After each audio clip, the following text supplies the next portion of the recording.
weeks after Maggie and Paul Murdaugh were gunned down on the Moselle Ranch, something really crazy happened. All of a sudden, Alec was roadside calling 911 saying a passerby had shot him in the head.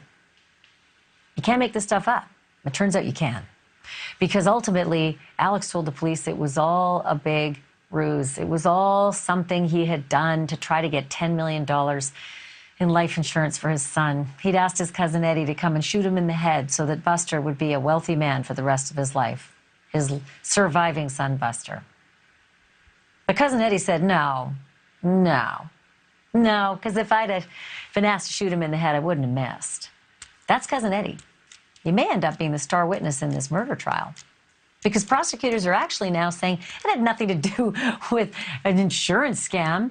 It had everything to do with Alex Murdaugh trying to create a red herring, trying to make it look like there's some boogeyman out there trying to kill Murdaughs one by one. First Maggie, then Paul, and then, sure enough, Alec.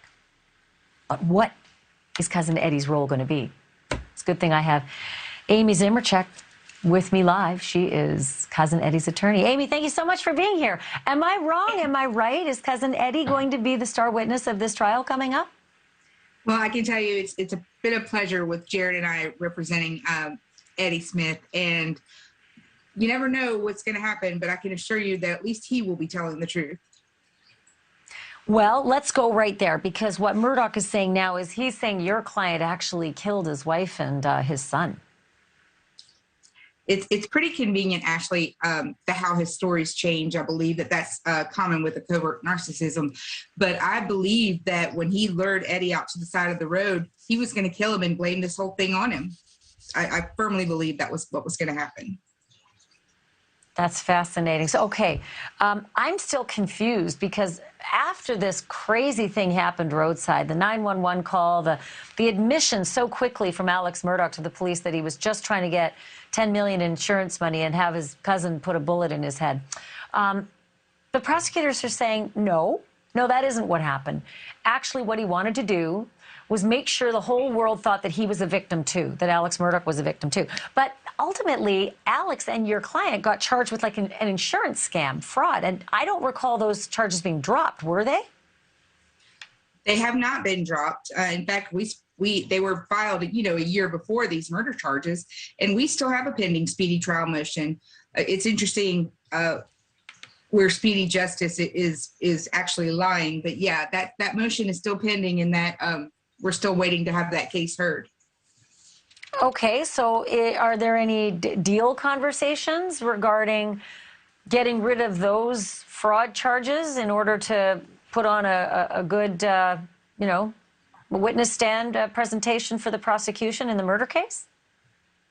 As a defense attorney, I can tell you that you see deals back and forth all the time, especially in federal cases. But what really is important here, there is no deal. And what's important is that Eddie gets up and tells the truth. And I think that's what the world is waiting for. So definitively, you can tell me that you've been in no conversations about a plea deal for your client, cousin Eddie, throughout this whole drama? I can tell you that there is no plea deal. Holy cow.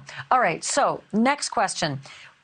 Was there ever any assisted suicide plot on the street, on the side of the road? Was it ever a deal made between your client and Alex Murdaugh to have this crazy-looking attempted suicide on the side of the road?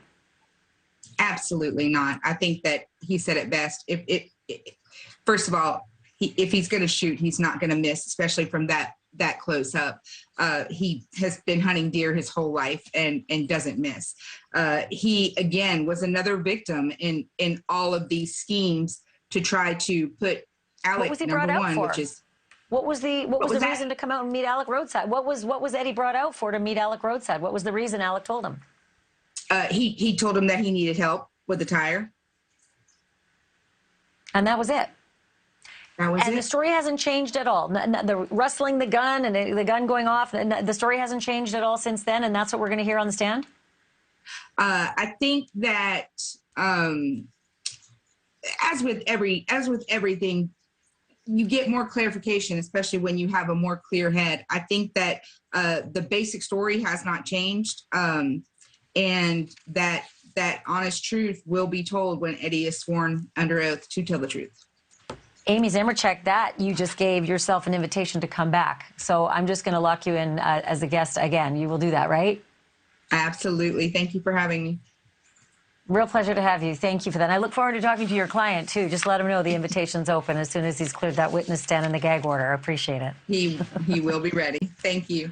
Thank you for watching. Go to newsnationnow.com to find NewsNation on your television provider. And don't forget to click the red subscribe button below to get more of NewsNation's fact-driven, unbiased coverage.